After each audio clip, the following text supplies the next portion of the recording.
Brazil আর্জেন্টিনার যুদ্ধ শুরু হয়ে গেছে, যেহেতু আমার হাজব্যান্ড ব্রাজিল, আমার মেয়ে আবার আর্জেন্টিনা। তো সে দল ভারী করার জন্য তার মাকেও টেনে নিয়েছে যে মাকে তুই কোনোভাবে ব্রাজিল করতে পারবে না, তোমাকে আর্জেন্টিনাই করতে হবে। তো আমার মেয়ে তো খেলার কিছু বোঝে না, জাস্ট গোলটা বোঝে, আর ব্লু কালারটা খুব পছন্দ, এই জন্য সে আর্জেন্টিনা, আর কোনো কারণ নেই। তো তার সাথে সাথে আমিও আর্জেন্টিনা। ভাইয়াকে কি 7 আপ বলে পচান কিনা আসলে, মানে ঝগড়া হয়? এই তো মজা করা হয়, বিশেষ করে আমাদের বাসায় তো অনেক স্টাফরা আছে, আমার ভাই বোনের, ওরা বেশি এক্সাইটেড। যেমন আমার বাসায় একটা ছেলে আছে, ও নতুন এসেছে, তো ও খুব খেলা পায়। তো আমি বলেছি যে তুমি খেলা দেখবে আমাদের সাথে, বিগ স্ক্রিনে দেখবে। সো ও খুব খুশি, এবং সে রাতের বেলা অ্যালার্ম দিয়ে রাখে যে সে খেলা দেখবে। তো আমার মনে হয় এই যে একটা উৎসব বাসার মধ্যে, আমাদের ছেলেরা মেয়েরা যারা আছে ওরা খেলা দেখছে, আমার মেয়ে দেখছে, আমি মাঝে মধ্যে ঘুমিয়ে যাই কারণ আমার পরের দিন কাজ থাকে, আমাদের জয়েন করতে হয়। তো আমি একটু কম দেখি, বাট ওদের কাছ থেকে আপডেট নেই। মানে খেলায় যখন বসেন কিংবা ভাইয়ার সাথে ঝগড়া হয় কিনা, কথা কাটাকাটি হয় কিনা? তো বেশিরভাগ খেলাগুলি হয়ে এবার না টাইমিং এর কারণে একটু ওর টাইমে চলে গেছে। হ্যাঁ, যেমন গতকালকে আপনি দেখেন 4টায়, আবার কিছু কিছু খেলা 7টায়, সকাল 7টায়। তো আমি আসলে বেশিরভাগ খেলা দেখিনি, বাট আমি উদ্বোধনী প্রোগ্রামটা দেখেছি, দারুণ এনজয় করেছি। আমার কাছে খুবই বিস্ময় লেগেছে যে আসলে আধুনিক উদ্বোধনী অনুষ্ঠান এরকমই হয়, চমক লাগানোর মতো।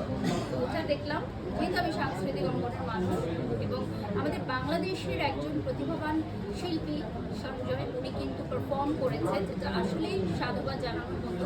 সেই বার্তাটা আপনারা সবাইকে দিবেন যে তাকে আমি কংগ্রাচুলেশনস জানিয়েছি, এবং সে বিশ্বের দরবারে গিয়েও যে বাংলাদেশের কথা ভুলে যায়নি, তার পোশাকের মাধ্যমে এটা তুলে ধরেছে।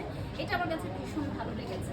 আমি মনে করি বাংলাদেশ তাকে মূল্যায়ন করতে পারেনি, বিশ্বের দরবারে সে যখন এই পারফর্মটা করেছে, তখন কিন্তু সে ঠিকই তার পোশাকের মাধ্যমে বাংলাদেশকে তুলে ধরেছে। এবং আমি যেহেতু একজন পোশাক যোদ্ধা, আমি মনে করি যেহেতু আমি পোশাক নিয়ে কাজ করি, তো এটা আমার কাছে দারুণ লেগেছে যে একটা পোশাকের মাধ্যমে মানুষ দেশকে রিপ্রেজেন্ট করতে পারে।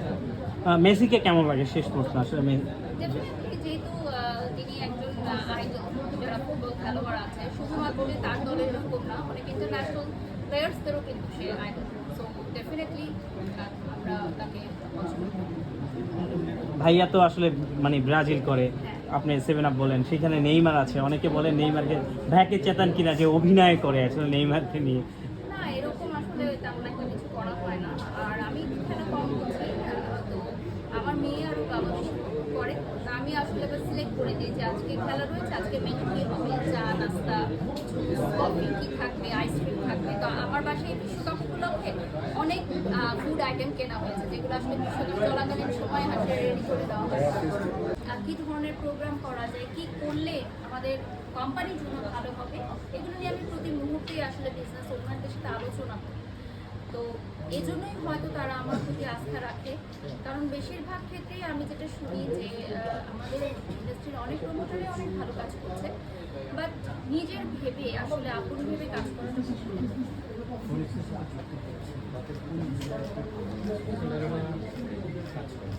অলরেডি 8 ইয়ার্স রানিং আমাদের বিজনেসের। তো এত বছর ধরে যেহেতু তারা ডেফিনেটলি তারা ভালো মানের প্রোডাক্ট দিচ্ছে বলেই তারা আসলে আজকে যমুনা ফিউচার পার্কে আর মতো জায়গায় তারা ওপেনিং করতে পেরেছে। এবং আজকে আর অনেক সেলিব্রিটিসরা আছে, কেয়া পায়েল আছেন, আমি আছি। আপু, ফেসবুক